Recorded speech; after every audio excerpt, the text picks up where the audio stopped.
Rasulullah Sallallahu Alaihi Wasallam yang telah mengeluarkan umatnya dari kegelapan kepada yang terang benderang, minat duluman ilan nur, dari keadaan gelap kepada keadaan yang penuh cahaya petunjuk hidayah sebagaimana yang kita rasakan selama ini.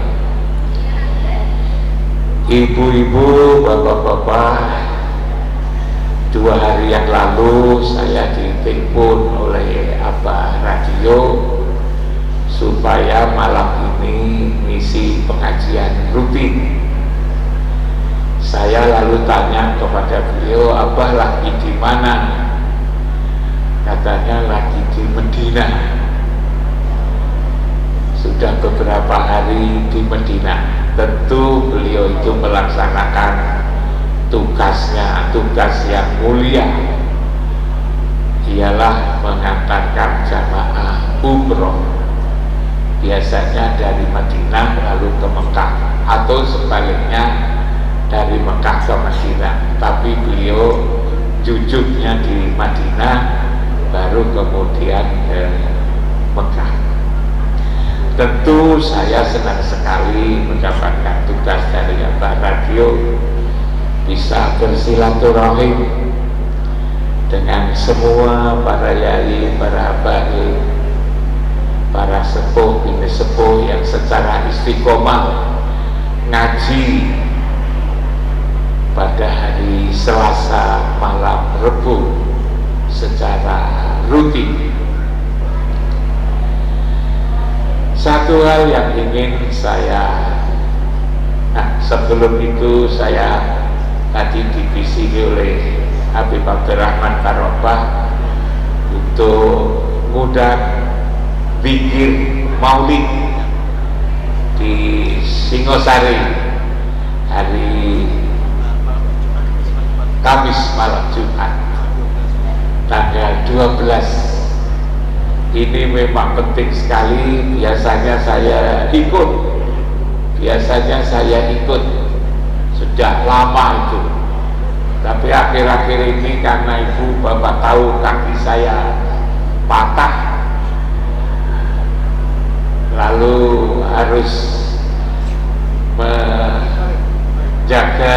kesehatan, maka saya absen, saya pamit sama Habib Abdul Rahman Barabah. Tetapi kesini saya masih tetap istiqomah.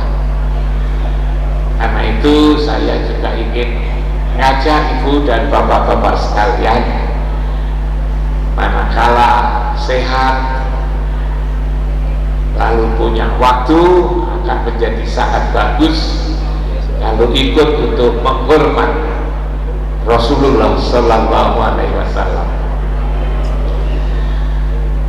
Saya yang bisa teringat pekerjaan Abah Radio yang selalu mengantarkan jamaah haji dan jamaah umroh. Ini adalah pekerjaan yang sangat mulia, ibu dan bapak sekalian. Karena itu mesti kita doakan beliau ini agar sehat. Beliau ini agar sehat, selalu mendapatkan pertolongan dari Allah dan Rasulnya, agar beliau ini bisa menunaikan tugas ini dengan lancar dan baik, sempurna, sehingga para jamaah yang diantarkan untuk umroh dan haji ini benar-benar mendapatkan sesuatu yang diinginkan, ialah akan selalu dicintai dan disayangi oleh Allah dan Rasulnya. Ini penting sekali. Kenapa saya selalu mengatakan bahwa haji dan umroh ini adalah ibadah yang sangat penting? Saya selalu mengatakan bahwa kalau kita lihat sejarah kejadian umat manusia itu,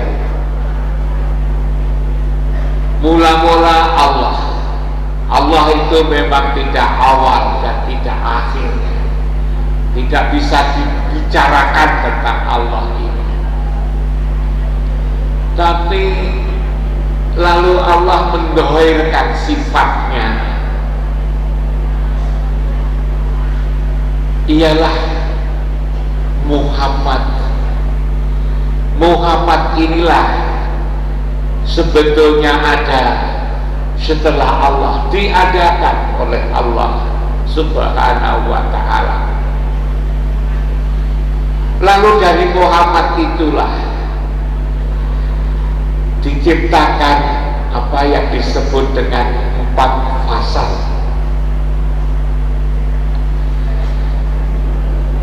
Yang satu adalah bumi yang diberkati, bumi yang diberkati. Yang kedua adalah ares di bumi, ares di bumi. Yang ketiga adalah surga neraka, surga neraka. Yang keempat adalah mukmin. Jadi dari Muhammad itulah lalu dijadikan 4 fasal ini. Yang satu adalah bumi yang diberkati. Bumi yang diberkati itu di mana? Itulah di Bakkah. Kita tidak tahu Bakkah itu mana, tetapi itu dimudahkan oleh Allah, adalah yang sekarang kita sebut dengan Mekah itu. Disitulah tanah bumi yang memang khas, yang khusus, yang diberkati oleh Allah. Disampaikan oleh Al-Quran, diceritakan, diterangkan oleh Al-Quran. Yang tanah itu adalah diberkati. Di surat Al-Isra ayat 1 itu diterangkan seperti itu. Lalu ares di bumi. Ares di bumi itu apa itu? Itulah Baitullah itu, yang ditandai dengan bangunan Ka'bah yang berada di tengah-tengah Masjidil Haram, yang itu dijadikan tempat tujuan orang-orang yang umroh dan orang-orang yang haji itu di tempat itu. Baitullah disebut Baitullah, Ares, Baitul Ma'mur, Baitur Rahman, Baitur Rahim, Baitul Atiq, Baitullah. Namanya bermacam-macam tetapi bendanya satu, ya tempat itu. Itulah Ares, itulah Baitul Ma'mur, itulah Baitur Rahim, itulah Baitur Rahman, itulah Baitul Atiq, itulah Baitullah. Saya ceritakan ini untuk menggambarkan betapa mulianya sebetulnya tempat itu. Dari tempat itulah sebetulnya secara rohaniah kita ini semua berasal. Kalau kita menyebut rumahmu mana gitu kan, ada yang dari Singosari, lahir dari Singosari, ada yang lahir dari Tumpang, ada yang lahir dari Bulu Lawang, ada yang lahir dari Batu atau dari Malang ini kota. Itu adalah lahirnya tubuh yang duduk ini. Yang duduk ini adalah tubuh yang lahir dari Bulu Lawang, yang lahir dari Singosari, yang lahir dari Japu, yang lahir di Dinoyo. Itu tubuhnya. Tetapi selain tubuh itu ada ruhani, ruh yang ditiupkan oleh Allah ketika kita umur 4 bulan 10 hari. Itulah ruhani kita ini. Kalau tubuhnya ini semua dari yang saya sebut tadi, tapi kalau ruhani kita itu dari tempat yang mulia itu, ialah dari Baitullah, ialah dari Baitul Ma'mur, Baitur Rahim, Baitur Rahman. Dari tempat itu kita ini. Karena itu kalau nanti kembali, kalau kita ini nanti wangsul, kita itu nanti mulai, kita itu nanti kundur ke zaman kelanggengan, nanti kan kita ini pulang kita ini ke tempat itu, tempat yang mulia yang diberkati itu, rohani kita. Tubuh kita ini karena dari tanah maka akan kembali ke tanah, dan itu tidak begitu penting. Yang berkali-kali saya katakan, yang penting yang nanti harus pulang sendiri-sendiri, tidak ada yang diantarkan. Nanti tidak ada yang mengantarkan yang rohani itu. Pulangnya kemana? Pulangnya ke tempat Abah Radio berada itu. Pulang kita itu nanti rohani kita itu ke Baitullah itu loh. Pulang kita ini ke Ares itu loh, ke Baitul Ma'mur, Baitur Rahman, Baitur Rahim, yang dimudahkan oleh Allah. Tempatnya di mana kita tidak tahu, tetapi dimudahkan oleh Allah di tempat itu. ialah Baitullah. Baitullah itu adalah tempat kita berasal dan tempat kita nanti akan kembali. Tempat itu ditandai oleh Nabi Ibrahim dengan bangunan Ka'bah, berada di tengah-tengah Masjidil Haram. Apa itu Masjidil Haram? Masjidil Haram itu di dunia ini ada berapa? Masjidil Haram di dunia itu ya hanya satu, di Mekah itu. Selain itu tidak ada. Tidak ada orang yang menyebut masjid lalu dikasih nama Masjidil Haram, itu tidak ada. Masjidil Haram itu hanya satu itu, hanya di Mekah itu. Kenapa disebut Masjidil Haram? Masjid itu adalah tempat sujud. Masjid itu adalah tempat sujud. Di depan itu ada masjid, tapi itu bukan Masjidil Haram. Masjid itu adalah tempat sujud. Haram itu apa? Mulia. Jadi di situ itu adalah tempat sujud yang mulia. Kenapa itu disebut tempat sujud yang mulia? Kenapa masjid yang satu di Mekah itu kok disebut tempat sujud yang mulia? Karena di situ ada orang mulia. Disebut Masjidil Haram tempat sujud yang mulia. Apakah tempat itu yang mulia? Bukan. Disebut mulia karena di situ ada orang mulia. Orang mulia itu siapa?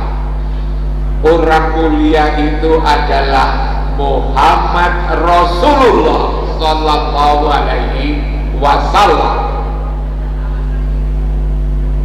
Jadi kalau kita ditanya kita itu ke Masjidil Haram, di situ ada siapa? Di situ secara ruhani, bukan jasmani. Jasmaninya Muhammad putra Abdullah dan Aminah itu ada di Madinah, dimakamkan di Masjid Nabawi. Yang dimakamkan di Masjid Nabawi itu adalah jasadnya, adalah tubuhnya yang sudah ditinggal rohnya, itu dimakamkan di Masjid Nabawi. Karena itu orang-orang umroh dan juga haji ziarah kubur itu ke Madinah. Apakah Muhammad Rasulullah ada di Madinah? Tubuhnya di Madinah, tetapi ruhaninya bukan di Madinah. Ruhaninya itu ada di Baitullah, di Baitul Ma'mur, di Baitul Rahman, Baitul Rahim, di Baitul Atiq, di Baitullah itu. Itulah ruhani Rasulullah Sallallahu Alaihi Wasallam. Itu ada di Baitullah. Di situ adalah menunggu ibu, menunggu para anak-anaknya, putra-putranya. Siapa yang saya sebut dengan anak-anaknya itu adalah kita semua. Kita semua ini adalah anaknya Muhammad Rasulullah Sallallahu Alaihi Wasallam. Dari mana kau tahu? Diterangkan di dalam surat, di dalam Al-Quran. La uqsimu bihadzal balad wa anta khilum bihadzal balad wa walidi wa mawal. Aku bersumpah dengan negeri ini bahwa engkau ya Muhammad ada di tempat yang mulia ini. Al-Quran ini mengatakan bahwa engkau ya Muhammad ada di tempat yang mulia ini. Tempat yang mulia itu apa? Itu tadi saya sebut Baitullah, Baitur Rahman, Baitur Rahim, Baitul Atiq. Di tempat itu diterangkan di sana wa walidi wa mawalad, demi bapak dan anak. Bapaknya itu siapa? Itulah Muhammad Rasulullah Sallallahu Alaihi Wasallam. Itu adalah bapak kita. Anaknya siapa? Anaknya ya kita ini. Yang ada di dalam dada ini adalah ruh. Tadi saya katakan kalau tubuhnya lahir di Minoyo, lahir di Jambung, lahir di Singosari, lahir di Bulu Lawang, lahir di Gondang Legi, itu tubuhnya. Tetapi kalau ruhaninya, kita ini berasal dari situ. Disitulah sebetulnya kampung kita yang sebenarnya. Kampung akhirat itu adalah di tempat itu. Karena itu kalau kita itu umroh, kita itu haji, sebetulnya kita datang ke tempat itu adalah untuk melihat. Ketika kita itu umroh, ibu-ibu, bapak-bapak yang umroh atau naik haji datang di masjid itu, maka sebetulnya ibu bapak sedang melihat asal muasal kita, kedatangan kita itu dari mana? Dari tempat itu. Ruhani kita dari tempat itu. Dan kelak nanti kita akan kembali, akan wangsul, akan kudur, akan inna lillahi wa inna ilaihi rajiun. Kemana? Ke tempat itu. Ruhani kita ke tempat itu. Manakala kita berhasil pulang, ketemu bapak kita. Bapak siapa? Bapak ruh. Jadi bapak, ibu-ibu, bapak semua ini yang punya roh di dalam dadanya itu nanti kita pulang. Pulang kemana? Pulang ke tempat asal. Namanya pulang mesti ke tempat asal. Tempat asal kita itu di mana? Tempat asal kita itu di tempat itu. Makanya ibu bapak sekalian, untuk mempertegas, untuk menunjukkan bahwa kita itu, rumah kita itu di situ, maka begitu datang kita disuruh, kita diwajibkan untuk tawaf keliling Ka'bah 7 kali. Putaran yang pertama, putaran yang kedua, putaran yang ketiga, keempat, kelima, keenam, 7, untuk mempertegas bahwa inilah rumahmu. Karena itu ibu bapak yang sudah pernah haji atau pernah umroh, sebenarnya akan menjadi bagus kalau sudah merasa ketemu berada di rumah yang abadi di tempat itu. Kalau setelah umroh, setelah haji kita ini kembali ke Indonesia, maka dirasakan kembalinya itu hanya indah-indah saja. Nanti setelah itu akan kembali ke rumah itu. Kembali ke rumah itu, tempat kembalinya sudah tahu. Yang dulu dulu saya jelaskan pada ibu bapak sekalian, kalau ibu-ibu kita di kampung zaman dulu kalau beli ayam di pasar, beli ayam itu kakinya kan ditali. Kalau dibawa pulang, ayam itu akan dipelihara, kan tidak boleh pergi. Agar tidak pergi, sebetulnya tidak perlu dikurung, cukup diputerkan tiang gitu kan. Tiang di rumah 3 kali, diputerkan di tiang 3 kali. Coba kalau bapak-bapak, ibu-ibu beli ayam dari pasar, lalu tali kakinya dicopot, sebelum dicocotin copot itu lalu diputerkan di tiang, cagak 3 kali. Coba nanti sama lihat kan tidak pergi. Sama punya kucing yang baru, hadiah dari temannya atau tetangganya, agar komah kucing itu diputerkan itu cagak di rumah itu 3 kali, maka tidak pergi. Sampai juga begitu, agar jelas bahwa rumah sampean ini ada di Baitullah sana, sampean itu diputer 7 kali. Setelah diputer nanti sampean itu disunahkan untuk mencium hajar aswad. Apa hajar aswad itu? Hajar aswad itu sebetulnya simbol malaikat Dzuriyah yang tugasnya memotret. Ketika nyium itu dipotret. Ibu-ibu yang sudah haji atau sudah umroh dipotret, datanya ada di Baitullah itu.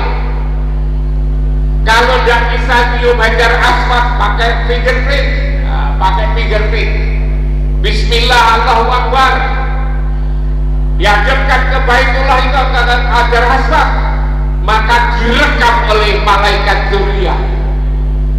Sehingga nanti kalau ibu pulang nanti, inna lillahi wa inna ilaihi raji'un, ditanya, kamu itu siapa? Saya penduduk sini, data-data saya ada di situ. Dilihat ada fotonya, di situ ada fingerprintnya. Disitulah ibu bapak menjadi selamat bahagia karena bisa pulang kembali ke tempat asal.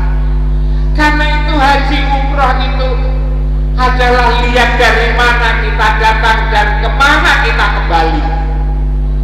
Yang kedua, kita ingin bersilaturahim, sowan bapak kita. Orang umroh itu adalah sowan bapak kita. Bapak apa itu? Itu adalah bapak ruh. Coba kita ini ibu bapak sekalian, kita ini dengan bapak kita, dengan ibu kita, ibu bapak jasmani, yang kalau seandainya masih ada, dan sambang sebulan saja itu rasanya tidak enak. Kita ini andaikan bapak kita, ibu kita itu masih ada, tidak ketemu sebulan saja itu kita sudah tidak enak, sudah gelisah. Padahal itu hanya bapak jasmani saja. Kita selain punya bapak jasmani, punya bapak ruhani. Bapak ruhani kita ini siapa? Bapak ruhani kita ini adalah Muhammad Rasulullah Sallallahu Alaihi Wasallam, yang sekarang beliau itu ada di Baitullah, yang menunggu panjenengan semua itu ditunggu. Karena itu kalau sehari-hari 5 kali sehari semalam ibu bapak sholatnya harus menghadap ke tempat itu. Kenapa sholatnya kok harus menghadap ke tempat itu? Karena secara ruhaninya ibu dan bapak sekalian adalah sowan bapak kita. Sehari-hari 5 kali sehari semalam kita sowan bapak kita secara ruhaniah. Tetapi seharusnya lewat umroh dan haji ini tidak saja ruhani, tetapi ruhani jasmani ada di tempat itu. Hanya sayangnya seringkali itu, ketika kita di sini kita ingat sana, tetapi ketika sedang di sana kita ingat di sini. Ketika kita di sini kita ingat sana, tetapi ketika kita di sini, kita di sana, kita ingat macam-macam. Karena itu ketika sholat, saya selalu ingatkan kepada ibu dan bapak sekalian, kalau sholat, selain harus menghadap ke tempat itu, tubuhnya menghadap ke tempat itu, kiblat, ruhaninya, ruhani itu ingatannya harus berada di tempat itu. Dari mana itu suruhan harus di tempat itu? Dikatakan di dalam Al-Quran, wattakhidhu min maqami Ibrahim musholla. Ambillah bagian dari maqam Ibrahim untuk tempat sholat. Jadi tempat sholat itu adalah di maqam Ibrahim. Karena itu benar sekali apa radio di tempat pengajian ini digambar, pasang gambar Baitullah itu, Ka'bah ini, untuk mengingatkan kita semua ketika kita bersolawat, ketika kita berdoa, ketika kita sholat, tubuhnya di gedung ini, tetapi hatinya, ingatannya ada di tempat itu, memenuhi perintah wattakhidhu min maqami Ibrahim musholla. Ambillah sebagian makom Ibrahim sebagai tempat sholat. Mungkin di antara bapak ibu ada yang bertanya, kalau ingatan kita tidak di situ apa boleh? Kalau ketika Allahu Akbar lalu ingatan kita kemana-mana apa boleh? Quran juga mengatakan, wa ma kana sholatuhum indal baiti, tidaklah sholat di tempat ini illa muka'an wa tasbihatan, kecuali hanya bersiul-siul dan bertepuk tangan. Kalau kita sedang sholat ibu dan bapak sekalian, ingatan kita ke pasar, ingatan kita ke kampus, ingatan kita ke Tegalan, ingatan kita apa macam-macam. Seharusnya tidak boleh. Seharusnya tidak boleh. Sebelum Allahu Akbar sudah dipastikan ingatan kita di situ. Kalau tidak di situ dikatakan bahwa kana sholatuhu indal baiti, tidaklah kau sholat di tempat ini kecuali hanya bersiul-siul dan bertepuk tangan. Bahkan ayat itu diteruskan, fadzuqul adzaba bima kuntum takfurun. Ingat azab Allah begitu keras karena kamu menserikatkannya. Kenapa disebut menserikatkannya? Karena katanya nyembah Allah, menghadap ke Baitullah, tetapi ingatannya ke pasar, nyampurkan antara Baitullah dengan pasar, Baitullah dengan Tegalan, Baitullah dengan ngitung tabungannya sisanya berapa. Ini yang tidak boleh. Tapi ibu bapak sekalian, ini berat. Walaupun hanya 5 menit itu berat. Lalu bagaimana penyelesaiannya? Yang tidak bisa 5 menit ya 4 menit, kalau tidak bisa 4 menit ya 3 menit, kalau tidak bisa 3 menit ya 2 menit, kalau tidak bisa 1 menit 1 menit.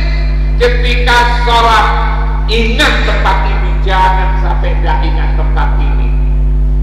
Taufik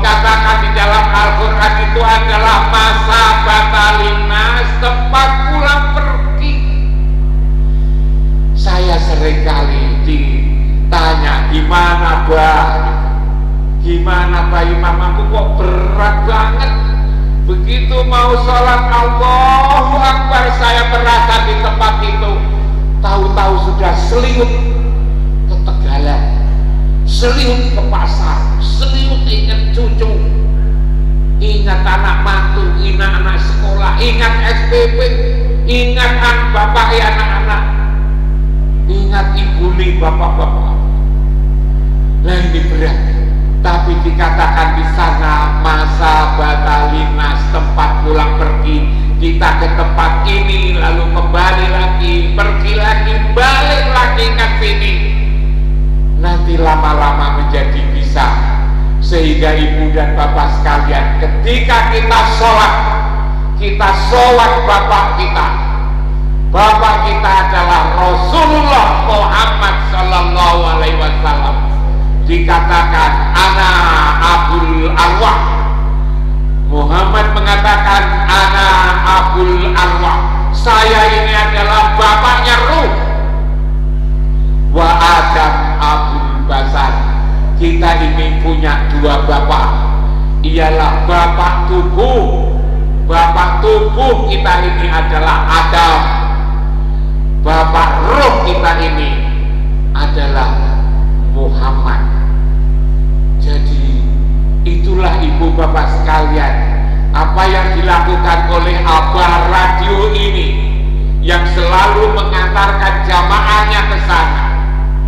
1 tahun bisa 2 kali, 3 kali, 4 kali, itu sebetulnya adalah mengantarkan para roh ini untuk ketemu bapaknya di tempat yang mulia yang diberkahi, ialah di Masjidil Haram. Selain itu, selain ketemu bapaknya di situ, Abah Radio menunjukkan dari mana kita berasal dan kemana kita nanti akan pulang. Dan begitu, dengan begini kita ngaji, kita ini menjadi tenang, menjadi senang ibu dan bapak sekalian, karena hidup kita ini sudah jelas. Orang itu kalau pergi itu senang. Seperti yang saya katakan beberapa waktu yang lalu, orang itu kalau pergi itu senang. Kita ke Surabaya senang, kita ini ke Blitar senang, kita itu berangkat ke Jakarta senang. Tapi lebih senang lagi ketika kita itu pulang lebih senang daripada berangkat. Ibu-ibu bapak tadi kesini senang ketika berangkat, lebih senang lagi kalau nanti perjalanan pulang. Begitu juga hidup ini, ketika kita lahir ke sini senang, tetapi kita nanti pulang hendaknya lebih senang daripada berangkatnya. Hanya sekali lagi saya ingatkan, kita menjadi senang itu kalau syarat-syaratnya itu jelas. Kita pulang itu gembira kalau syarat-syaratnya itu jelas.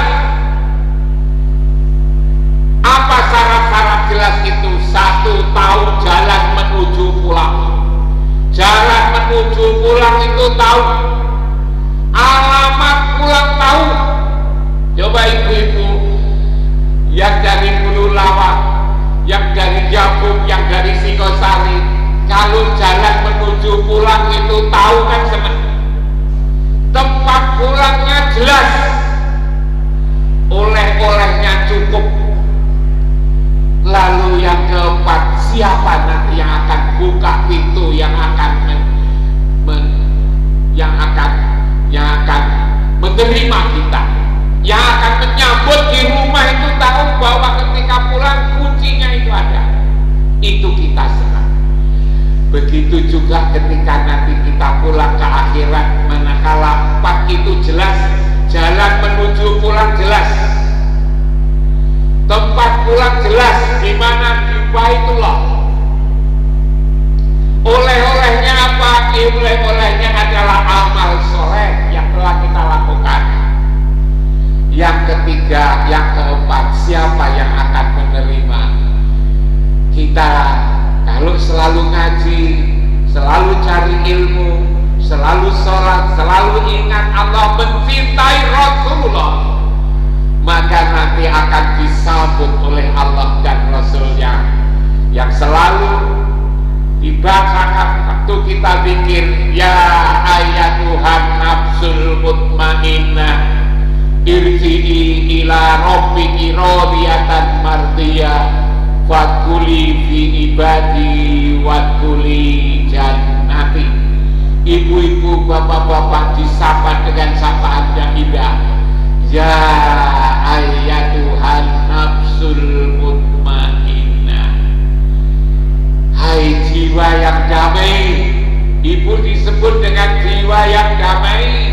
Irji'i, kembalilah kamu, kembali kemana? Ila rabbiki radiyatan mardiyah, kepada Tuhanmu dengan ridho dan diridhoi. Fadkhuli fi ibadi wadkhuli jannati, masuklah ke jamaah kelompok hamba-hambaku yang mulia dan masuklah ke surgaku. Inilah kedamaian yang luar biasa. Tapi ibu bapak sekalian, kalau kita males-malesan tidak mencintai Rasul, maka di surat As-Sajdah ayat 11 dikatakan, kul yatawaffakum malakul maut alladzi wukila bikum summa ila rabbikum turja'un. Bapak kita tidak mau melihat kita, Allah dan Rasulnya tidak mau melihat kita, apalagi nyapa dengan sapaan yang bagus.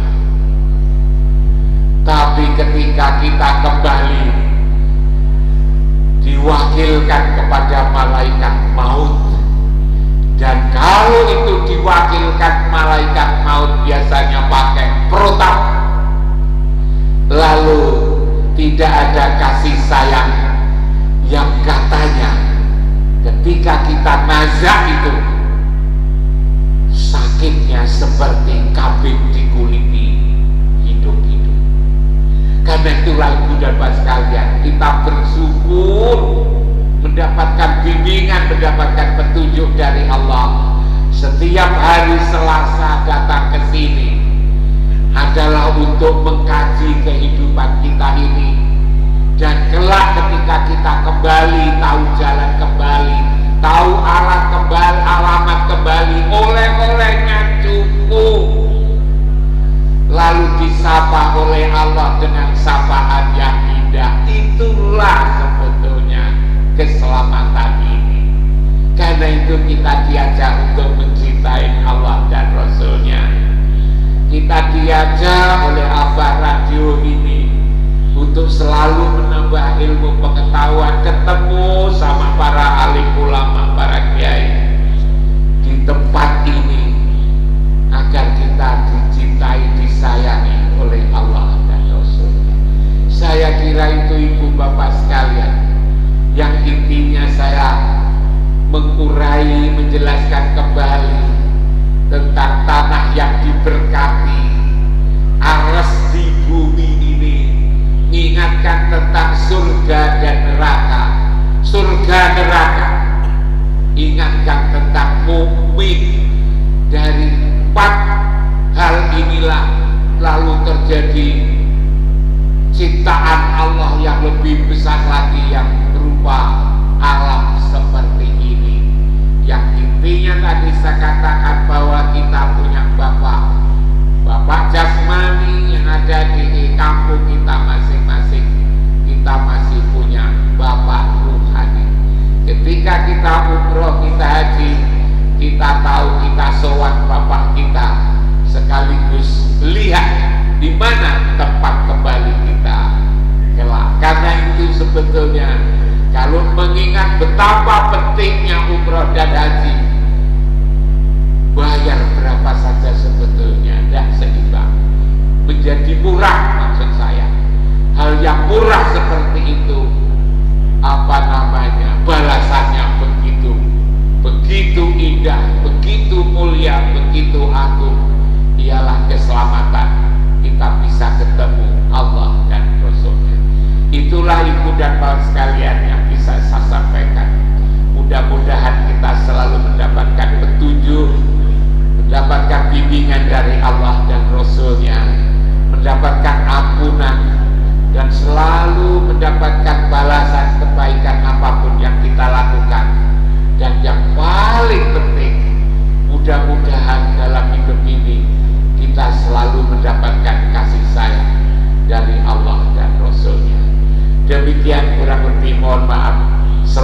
Assalamualaikum warahmatullahi wabarakatuh.